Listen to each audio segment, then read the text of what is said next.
Chapter 11 Puppy Playmates. Sarah lived at the far end of the village. Mandy and James had nearly reached the front of her house when it suddenly burst open, and Sarah rushed out to meet them.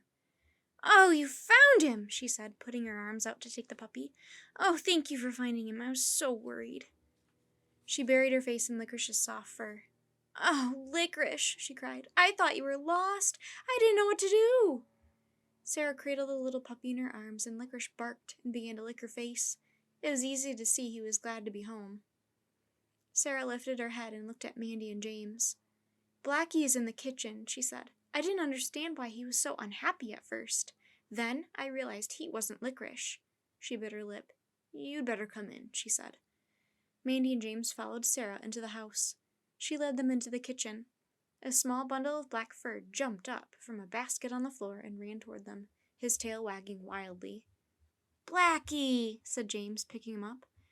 Blackie's tail wagged so hard that it tickled James's chin. He giggled. "Here's Mandy," he said to the little dog. Mandy went over and made a fuss of Blackie. The little puppy nearly jumped out of James's arms in delight. "I was so glad when I saw you coming up the path with Licorice," Sarah said. "And Blackie's glad, too." Mandy turned to Sarah.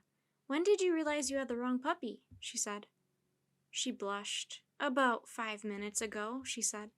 "I really did think Blackie was Licorice. He didn't have a collar on when I found him." She bit her lip again. "But I should have been more careful. It's just that I was in a hurry. My mom gets so angry if I keep her waiting." James and Mandy looked at each other. "Don't worry. It's all sorted out now," James said as Blackie tried to scramble up his chest. "But I feel so bad," said Sarah. "Don't," said Mandy. "Licorice and Blackie look so alike, anybody could make a mistake." "But I should check," said Sarah, "especially when you said the puppy I picked up was Blackie." "Checked?" said James. Sarah nodded. "Licorice has a little brown patch behind his left ear," she said. She looked miserable. "I suppose I wanted the puppy to be Licorice because I was in such a hurry. I'm sure you're mad at me." Mandy shook her head. "No, we're not," she said. "Are we, James?" James pushed up his glasses on his nose. "Of course we're not," he said. "I'm just glad to have Blackie back. It was awful to think he might be in danger." "Danger?" said Sarah. "What do you mean?" "Licorice scrambled up on top of that pile of wood in the playground," James said. "But Mandy climbed up and got him down." Sarah's face went white. "Oh, no," she said. "He is all right, isn't he?" And she looked down at the little puppy in her arms. "Of course he's all right, Sarah," Mandy said. "Put him down and watch him run. You'll see he's okay." Sarah put Licorice down on the floor. She began to look a little better as she watched him run around her feet. "Uh-oh," said James. "Now Blackie wants to get down, too." James sat Blackie down on the floor, and the two puppies immediately began to roll around, playing. They ran around each other in tight circles, growling softly. "Tell me exactly what happened," Sarah said.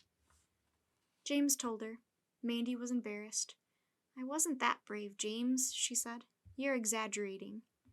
But James wanted to let Sarah know what Mandy had done for her pet. When he had finished, Sarah turned to Mandy. "Thank you so much, Mandy," she said. "I'm really sorry I ran off with Blackie." Sarah swallowed. "And I'm really sorry I left Licorice in danger like that." "Or any puppy," said James. Sarah nodded. "That's right," she said. "Well," Mandy smiled, "everything is all right now, so you'd better get going." Sarah turned to her. "Don't go," she said. Her face grew red. "I mean, can't you stay for a snack?" Mandy and James looked at one another. Then they looked at the two puppies chasing each other around the kitchen table. The one in front suddenly stopped and turned, rearing up onto his hind legs. "Look out, Blackie," said Mandy. Then she frowned. "Or is that Licorice?" The three of them laughed. "It's a good thing Licorice has a brown patch behind his ear," James said. "They're really getting along well together, aren't they?" said Sarah as the two puppies rolled under the table in one furry black ball. She looked at Mandy and James. "I wish you would stay," she said. "The puppies are having such a good time."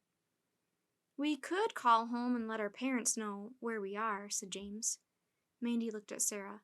"If that's all right with your mom," she said. Sarah nodded. "Of course it will be," she said. "Wait till I tell her how you saved Licorice." Mandy smiled. "Then we'd like to stay, wouldn't we, James?" James nodded.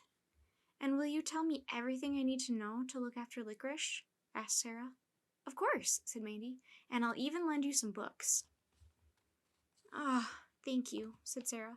What's the first thing I should do? That's easy, said James. Get a collar from Mrs. McFarlane at the general store. Mandy looked down at the two puppies playing happily on the floor. They were getting along very well together. But whatever you do, don't get a red one, she said to Sarah. We don't want another mix-up. The end. Well, that's the end of this book, Halflings. Thank you so much for joining me and listening. I hope you enjoyed it. If you did, please leave a like. And as always, if you haven't subscribed, please subscribe to our channel to help support us. Until next time, take care. Bye, Halflings!